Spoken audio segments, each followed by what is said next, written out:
Dan di tengah maraknya aksi penggalangan dana di pasar modal ini, adakah yang merupakan perusahaan startup dan apakah saat ini iklim pendanaan di startup sudah kembali longgar?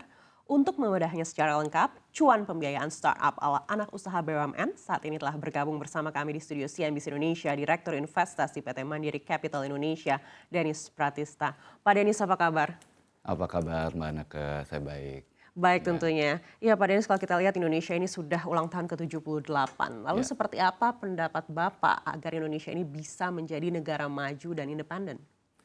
Ini kalau negara maju dan independen ya kita growth kita ya belakangan ini kan sangat baik ya. Di tengah global economy slowdown, Indonesia tetap mencatat growth ya. Perkiraan dari IMF dan beberapa World Bank dan sebagainya itu kita akan tetap growth di kisaran 5% ya.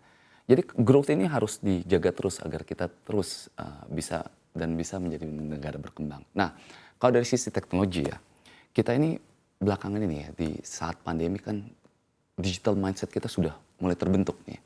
Terjadi perubahan cara kita melakukan day to day activities kita gitu. Kita top of mind kita ketika sekarang mau memesan makanan misalnya udah mulai GoFood, GrabFood. Jadi digital mindset kita sudah mulai berkembang dan mulai dari consumers. Pelan-pelan udah mulai ke businesses juga. Jadi mindset untuk para pengusaha, para pegawai di perusahaan juga sudah mulai digital ya gitu. Dan ini yang akan membekali kita untuk bisa lebih maju lagi ke depannya. Karena apa? Karena kita menjalankan proses ya dalam day to day kita lebih efisien dan lebih produktif begitu. Jadi ini harus terus dijalankan agar Indonesia bisa jadi negara yang maju ya gitu dan bisa compete globally gitu kurang lebih. Lalu bagaimana MCI bisa terus berkolaborasi atau berkontribusi untuk kemajuan Indonesia ini? Nah, tentunya kita sebagai anak perusahaan BUMN ya, kita sebagai BUMN, kita fokus di gimana bisa mengkontribut terhadap perkembangan digital ekosistem yang ada di Indonesia ya. Seperti saya sampaikan sebelumnya, ini sekarang mindset penduduk kita ya sudah mulai digital mindset dan hanya akan terus berkembang kan nggak mungkin kita mundur ya, gitu ya. Sehingga apa? Kita sekarang sudah mulai melihatnya perusahaan-perusahaan yang bisa contribute terhadap day to day di Indonesia ya, nggak hanya consumers tapi businesses. Contohnya di MCI ini kan fokus investment banyak ya, kita sektor agnostik. Software as a service kita ada invest, kita financial technologies kita invest, value chain juga kita invest gitu ya. Even sustainables banyak kita invest. Jadi ini kita melihat perusahaan yang bisa membantu mengembangkan ekonomi di Indonesia, kita invest ke sana gitu. Jadi memang we're focused on building the digital ecosystem that contributes to the growth of Indonesian economy. Kurang lebih seperti itu. Ya. Baik, lalu kalau dari sisi kinerja sendiri seperti apa evaluasi MCI terhadap kinerja hingga semester 1 2023 ini? Gini, kalau di MCI sendiri, saya bercerita mungkin venture capital companies as a whole ya. Memang terjadi slowdown ya, as you know ya. Belakangan ini kan banyak di berita ya. Memang banyak terjadi slowdown di tech industry ya. Dari mungkin second half last year sampai first half this year memang terjadi slowdown.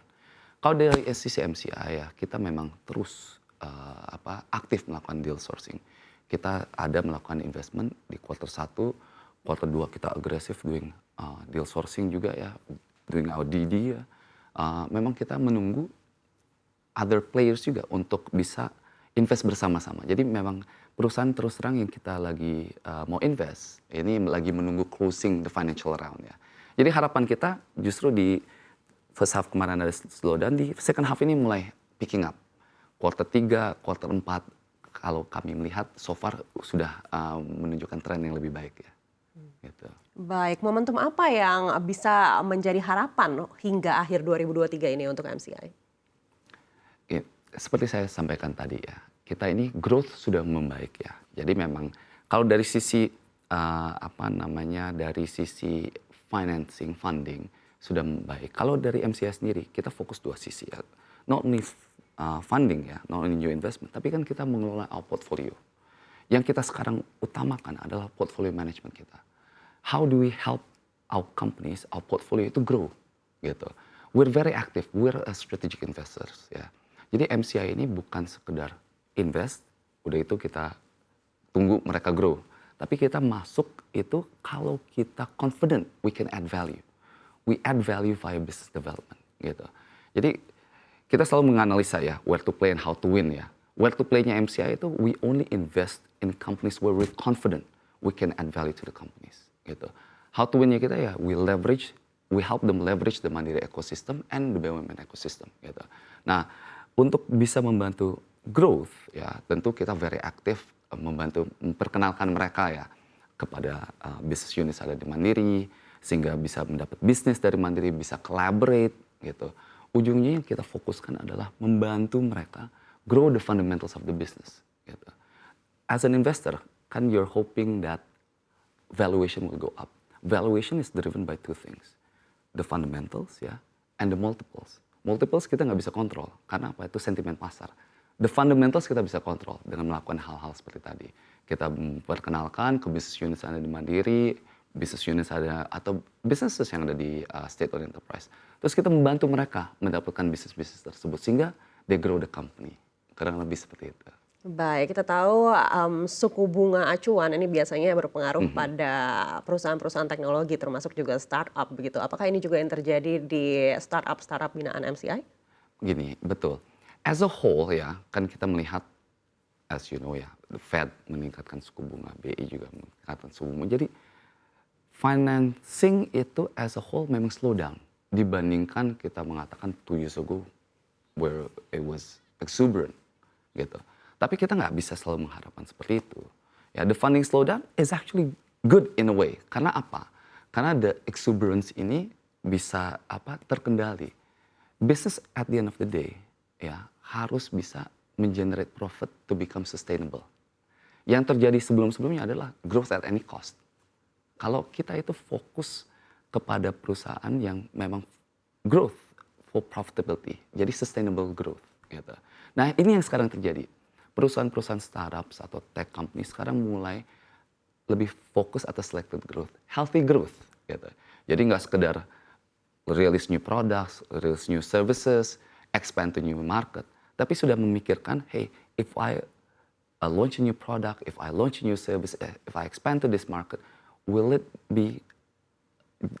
generate profit for my company? Sudah mulai seperti itu. Jadi sekarang mindset para founders dan manajemen di startups ini sudah jauh lebih sehat gitu. At the end of the day, kita harus melihat businesses itu in order to sustain, you have to generate profit. Just like any other businesses. Jadi tech companies is no different. Gitu. Nah, the slowdown sekarang ini membantu teman-teman di startup menjadi lebih sehat.